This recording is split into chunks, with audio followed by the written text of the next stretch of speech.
ધોરાજી સુપેડી મંદિર વિવાદમાં મહંત રવિદાસ બાપુએ પણ નિવેદન આપ્યું। મહંતે ગ્રામજનો દ્વારા લગાવેલા તમામ આક્ષેપોને ફગાવ્યા।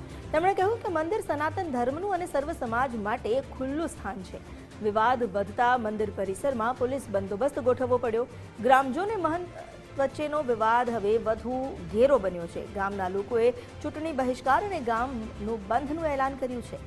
મહંત રવિદાસ બાપુએ મીડિયા સમક્ષ પોતાની સ્પષ્ટતા આપી। કોઈ અનિચ્છનીય ઘટના ન બને તે માટે પોલીસ તૈનાત કરાઈ। ગામની શાંતિ જાળવવા માટે તંત્ર દ્વારા પ્રયાસ શરૂ કરાયા છે।